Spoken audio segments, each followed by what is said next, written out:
नमस्कार दोस्तों, जय हिंद। देर से न्याय मिलना भी अन्याय होता है। एक ऐसा ही मामला है वाराणसी का। एक घटना है 5 फरवरी 1997 का।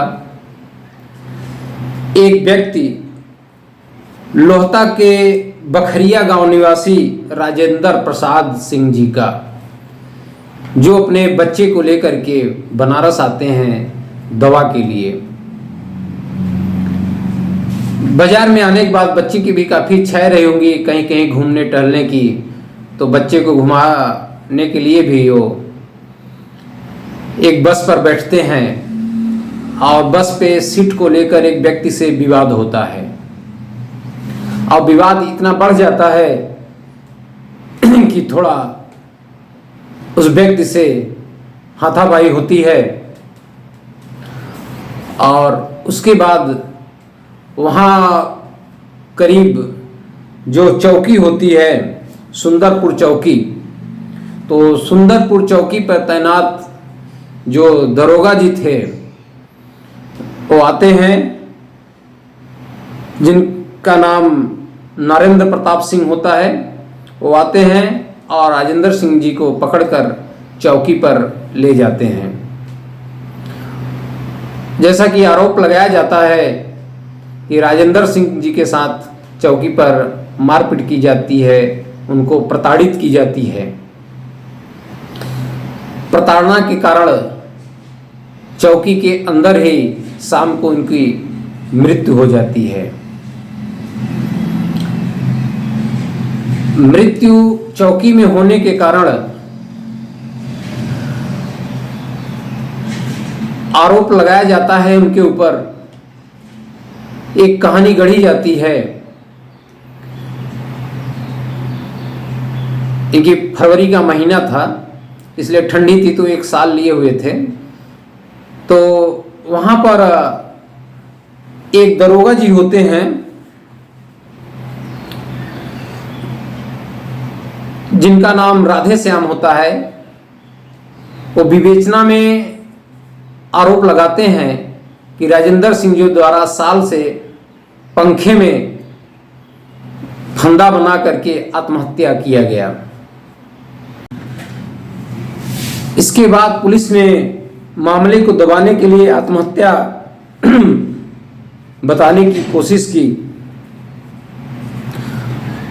और बीएचयू में उनका पोस्टमार्टम कराया गया। उस समय कबीर चौरा अस्पताल में तैनात डॉक्टर के जैन जी द्वारा पोस्टमार्टम किया गया। पोस्टमार्टम में दम घुटने के कारण मौत बताया गया।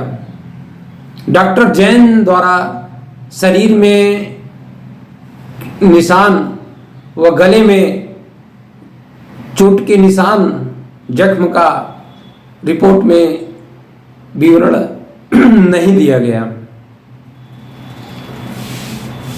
और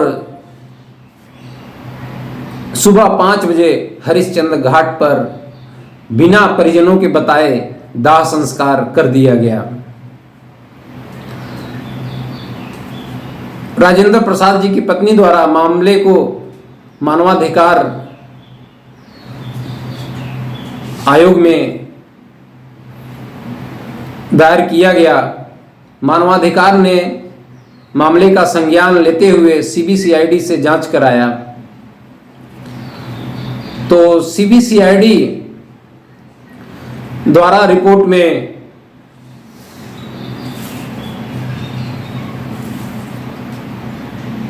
जिस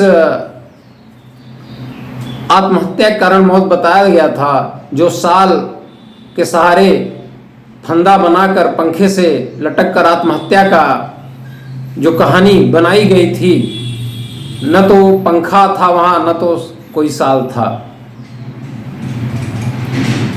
सीबीसीआईडी की रिपोर्ट के बाद 1998 में केस दर्ज किया जाता है, जिनमें 2 लोगों को साक्ष्य के अभाव में बरी कर दिया जाता है। बाकी 3 लोगों को डॉक्टर के जैन, जिन्होंने पोस्टमार्टम किया था, उनको 5 वर्ष का कारावास और 40,000 रुपये से जुर्माना के साथ दंडित किया गया। दरोगा नरेंद्र सिंह, जो पकड़कर चौकी ले गए थे, उनको 10 वर्ष का कारावास व 31,000 रुपये जुर्माना लगाया गया। जो विवेचना में दरोगा जी बता रहे थे कि साल के सहारे फंदा बना के लगाए फांसी, उनको मात्र 6 महीना कारावास और 1,000 का जुर्माना लगाया गया।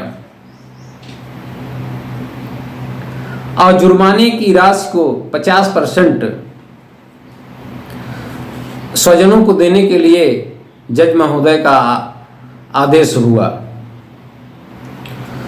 कुल धनराशि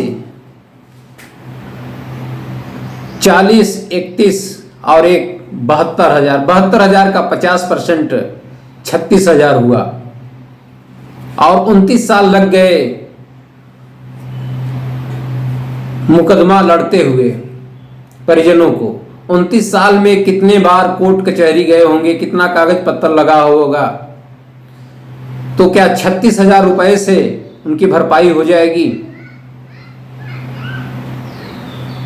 देर से न्याय मिलना भी एक अन्याय है। अगर उन भ्रष्टाचारियों, अपराधियों को